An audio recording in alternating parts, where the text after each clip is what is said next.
bà xong mà chùm riệp xua bằng bọn nọc này bà xong xong cũng một cái là cả sàn chấm cạp bà tầm bón bà bông bọn nọc này hay ní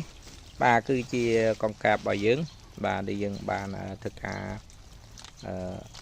liền tất hai và đây dừng đặt trên này ở viện á bà việc sau cái việc lọ hay xí cái này bà lọ nữa hay dân này đã cặp bù là chật bà ngày tầm bảy chập mì mì phơi ở việt si bà ai đặc biệt bốc anh ấy tới vì chưa hay cái này rút món mà tại cái đặt ở trong món ở nhom tê bà ngày làm bên tây nhom miền chìm món ấy tê bà anh ấy càng như cày bà nhom bà bông bà nạc này bà hay nhom cầm miền càng nghiệp sinh mà cả phơi bà bên tây này chẳng dương mùa thôi cả thon cả ở bông bà nạc này mới bà hay nâng caประโมท ในការលក់កូនកាបបើសិនបងប្អូនទាំងអស់គ្នាណាត្រូវការទិញកូនកាបអីអាចទំនាក់ទំនងមកបានបាទហើយបច្ចេកទេសអីអាហ្នឹងខ្ញុំបរៀនទៅតាមក្រោយទៀតបាទហ្នឹងហើយខាន់ឲ្យបងប្អូនទាំងអស់គ្នាមានកូននៅនឹងតង់បាទធ្វើវាទៅបាទហ្នឹងហើយខ្ញុំទៅក្នុង 1000 ក្បាលយើងបានចន្លោះពី 200 គីឡូបាទពី 100 គីឡូឥឡូវ 10 គីឡូយើងបាន 100 គីឡូចុះបាទបើថា 5 គីឡូយើងទុកដល់ 5 គីឡូយើងបាន 200 គីឡូណាការបច្ចុប្បន្នវាមិនសូវមានទេបងប្អូនអរគ្នាបាទសម្បីតែចូលឆ្នាំហ្នឹងក៏រោទាំងកាប់លក់អត់បានណាបាទស្ដាយស្ដាយបងប្អូនអរគ្នាបាទ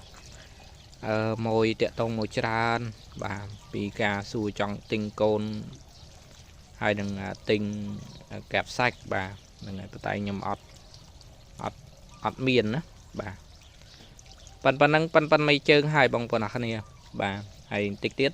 ប៉ុនក៏ដៃលើហើយបាទតែដូរចំណៃទៅអា4លីប៉ុនក៏ដៃបាទហ្នឹងហើយបងប្អូនអរគ្នាបាទសម្រាប់វីដេអូ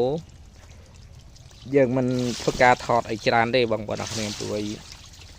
ខ្ញុំមានការងារទៅត្រូវធ្វើទៀតខ្ញុំរៀបទ្រុងកាប់ខ្ញុំអស់រួចបានខ្ញុំចាប់ផ្ដើមធ្វើការមកមុខទៀតបាទហើយយើងទៅខ្ញុំមានកាបទាំងអស់មានប្រហែលចេះបងប្អូនអរគ្នាបាទ12 20 22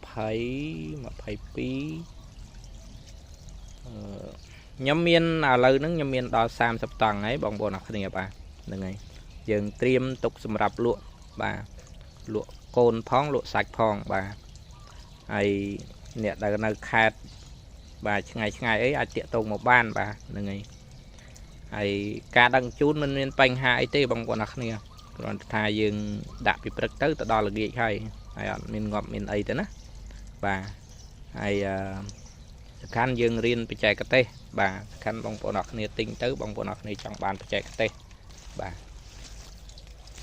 អរគុណច្រើនបាទបងប្អូនអរគ្នាបាទជម្រាបលាបាទ